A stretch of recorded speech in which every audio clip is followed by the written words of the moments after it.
একটি ক্ষেপণাস্ত্র আছে যা বলে আমি ঘুরে ঘুরে তোমার কাছে আসব। রাশিয়া বলছে এটি নিউক্লিয়ার চালিত, প্রায় অসীম রেঞ্জ, অর্থাৎ এর রেঞ্জের কোনো সীমাবদ্ধতা নেই এবং অলরেডি 14,000 কিলোমিটার সে উড়েছে। শুনে অবাক হচ্ছেন? এই খবরটি কেবল প্রযুক্তি নয়, এটা রাজনীতি, শিল্প, নিরাপত্তা আর পরিবেশ সবকিছুর লুকোনো ঝড়। ভিডিওর মূল পর্ব শুরু করার পূর্বে আপনাদের কাছে অনুরোধ থাকবে আপনারা অবশ্যই আমাদের চ্যানেলটি সাবস্ক্রাইব করবেন এবং সেই সাথে সাথে অল বেল আইকন নোটিফিকেশনটি অন করবেন এবং আমাদের ভিডিও অবশ্যই লাইক ও শেয়ার করে আমাদের সাথেই থাকবেন। বুরেভেরস্নিক রাশিয়ার একটি পরীক্ষামূলক ক্রুজ মিসাইল, কিন্তু এখানে খেলা সাধারণ ক্রুজ মিসাইলের মতো নয়। রাশিয়ার দাবি এটি একটি ক্ষুদ্র পারমাণবিক শক্তি ইউনিট দিয়ে চালিত, ফলে জ্বালানির কোনো সীমা নেই আর তাতেই অনির্দিষ্ট রেঞ্জ ধারণাটি আসে।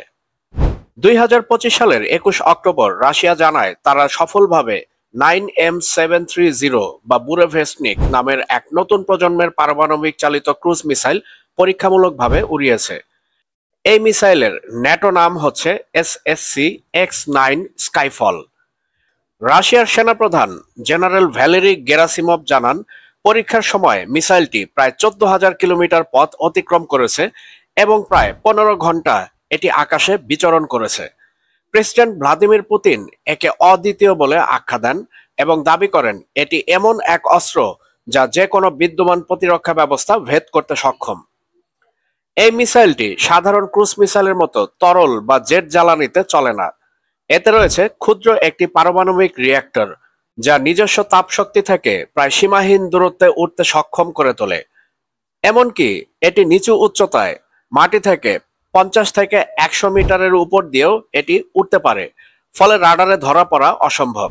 কিন্তু বিশেষজ্ঞরা বলছেন ছোট আকারে একটি পারমাণবিক রিঅ্যাক্টর নিরাপদভাবে চালানো, রেডিয়েশন ঠেকানো আর ভর কম রাখা অত্যন্ত সুকঠিন কাজ।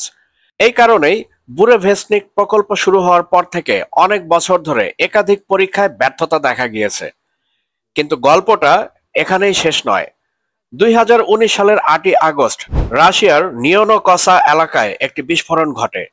তখন বলা হয় এটি আইসোটোপ পাওয়ার সোর্স নিয়ে কাজ করার সময়ের দুর্ঘটনা, কিন্তু পরে জানা যায় ঘটনাটি ছিল বুরেভেরস্নিক প্রকল্পের পরীক্ষার সঙ্গে সংযুক্ত। সেই সময় অন্তত 5 জন পারমাণবিক প্রকৌশলী নিহত হন এবং হোয়াইট সি অঞ্চলে রেডিয়েশনের মাত্রা বেড়ে যায়। এই দুর্ঘটনা দেখায় পারমাণবিক চালিত প্রপালশন কেবল থিওরি নয়, বাস্তবে ভয়ানক ঝুঁকি বহন করে। ছোট রিঅ্যাক্টর, শিল্ডিং এবং মিসাইল মানেই কিভাবে সেটি নিরাপদ রাখা হবে সবই বড় একটি সমস্যা। এখানে একটি সরল তুলনা দরকার। সাধারণ ক্রুজ মিসাইলগুলো জেট ইঞ্জিন ব্যবহার করে এবং জেট ফুয়েল বহন করে। উদাহরণস্বরূপ আমেরিকার Tomahawk series subsonic jet fuel চালিত এবং এর রেঞ্জ সাধারণত কয়েকশো কিলোমিটার থেকে 2,500 কিলোমিটার পর্যন্ত। আর বুরেভেরস্নিক এর দাবি হলো এটি নিউক্লিয়ার পাওয়ার ইউনিট ব্যবহার করে, যার কারণে জ্বালানির কোনো সীমা নেই। ফলশ্রুতিতে অনির্দিষ্ট রেঞ্জ বা লক্ষ কিলোমিটার ভ্রমণ করা সম্ভব। কিন্তু প্রকৌশলীরা বলছেন রিঅ্যাক্টরকে ছোট করে রাখা, তাপ নিয়ন্ত্রণ এবং শিল্ডিং ইত্যাদি সবই যোজনাযোগ্য ঝুঁকি বাড়ায়। তার চেয়েও বড় কথা, কোন ধরনের পারমাণবিক এনে বাহির হবে এখান থেকে। যদি এটি একটি রামজেট ধাঁচের সিস্টেম হয়, তাতে স্টেডি এক্স হস্টে রেডিও অ্যাক্টিভ কণা থাকতে পারে, আর এটাই পরিবেশগত দৃষ্টিকোণ থেকে খুবই ভয়ঙ্কর। বিশেষজ্ঞদের মতে যদি রাশিয়ার দাবি সত্যি হয় তবে এটি প্রচলিত মিসাইল প্রযুক্তির বাইরে এক বিশাল অগ্রগতি। তবে এখনো এর নির্ভরযোগ্যতা, নিরাপত্তা এবং বাস্তব যুদ্ধক্ষেত্রে ব্যবহারযোগ্যতা নিয়ে প্রশ্ন রয়ে গেছে। মিসাইল পরীক্ষার খবরটি সামনে আসে ঠিক ট্রাম্প পুতিন বৈঠকের পূর্বেই। সাবেক মার্কিন প্রেসিডেন্ট ডোনাল্ড ট্রাম্প বিষয়টিকে অযৌক্তিক ও বিপজ্জনক বলে মন্তব্য করেছেন। তিনি বলেছেন রাশিয়ার এখন শান্তি আলোচনায় মনোযোগ দেওয়া উচিত, মিসাইল প্রতিযোগিতা নয়। ট্রাম্প আরো বলেন আমাদের পারমাণবিক সাবমেরিনগুলো রাশিয়ার উপকূলেই রয়েছে, তাদের 8,000 মাইল ওড়ার কোনো দরকার নেই। ন্যাটো এবং ইউরোপীয় দেশগুলো সাধারণত সতর্ক। এ ধরনের অস্ত্র কৌশলগত ভারসাম্য বদলে দিতে পারে, বিশেষত যদি এটি সত্যি গ্লোবাল রেঞ্জ দেয় এবং অপ্রত্যাশিত ভেক্টরে আক্রমণ করতে পারে, তাহলে শুধু ইউরোপ নয়, গোটা বিশ্বই হুমকির সম্মুখীন। ইউক্রেন বলছে রাশিয়া সম্ভবত যুদ্ধের ব্যর্থতাকে ঢাকতে নতুন অস্ত্র প্রদর্শন করছে, কিন্তু বাস্তব যুদ্ধে এই ধরনের স্ট্র্যাটেজিক সিস্টেমের প্রাসঙ্গিকতা সম্পূর্ণই আলাদা।